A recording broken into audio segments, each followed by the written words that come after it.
Right, here we are again. Now, this is the detail of the first spoon I spoke about. Fletcher's reproduction of the Amsterdam spoon. And you can see it's all beautifully hand-forged. You've got this very fine, I would almost say, Berenesque ornament. If you don't know what that means, go and look it up in a book. But for comparison, he's copied it very faithfully. But for comparison, here is the Dutch example. Similar, but not. If we look at these two, can I get them together? These two harebells, that's the original. And you see that it's a little narrower. It's the same pattern, but I mean, he's done a very good job. Just so we can see the marks. But I mean, the key thing with hand forging is, even though it is 170 years later, that spoon is made in the same way as that fork. They are hand forged, they are hand engraved, they are hand decorated. Lots of work. Now we'll look at the two salt spoons.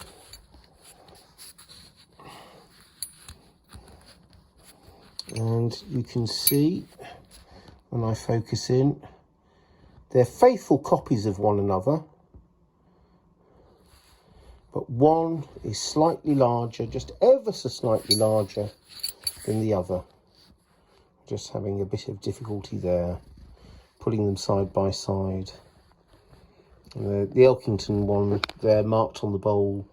There's nowhere on the stem to mark it.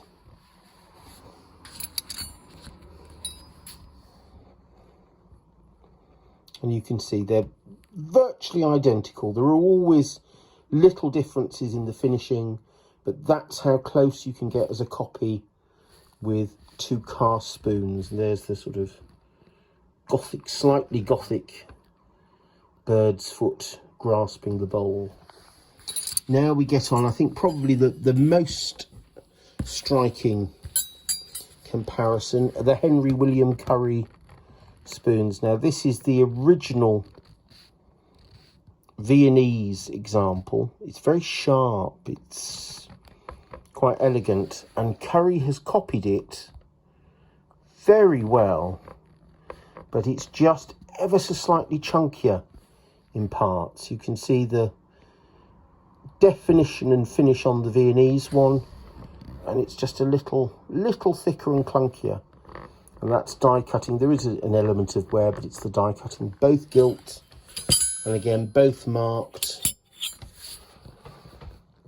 on the reverse of the bowl. There's Curry's mark on the bowl. Not marked on the stem again, because you don't want to damage that wonderful decoration. You will get this on some 18th century flatware, very fine flatware, where the stem is highly decorated, and they will strike the marks instead on the edge or the outside of the bowl. And just to finish, I said it would be brief. I wasn't going to keep you forever. A few examples of the rather wonderful tallow chandler's spoons, crumbs. Look at that. There's a lovely armorial engraving for you. And these will have copied a period set of dog-nosed spoons, and probably an entire service in the tallow chandlers. But there you see all that space left for the decoration, and then the marks.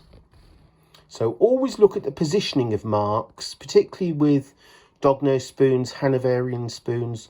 Lots of Hanoverian spoons get turned when Old English becomes fashionable. They either get the upturned stem hammered back, or sometimes it was the fashion to cut the stem and just switch it round.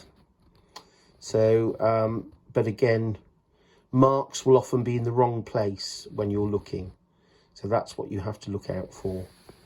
Nice rat tails to the backs of the bowls as well. So those are all the details from the little talk. We won't go on. We covered it all in the talk. But it's a fascinating area. Again, if you're collecting and you find spoons fascinating, and hopefully I'm telling you something useful in these short films, rather than stroking your ego or going for likes, or hitting two spoons together to tell whether they're silver or silver plated. I'm afraid that video that's still up and has over 1,000 hits is extremely annoying, and should be taken down for the benefit of the preservation of antique silver, but it isn't. So I'll have to slowly keep going on about it until shame forces that particular person, just, you know, academic shame forces them to remove it. Lots of detailed work. I hope you've enjoyed it this week, and something else next week. So good antiques hunting, and goodbye.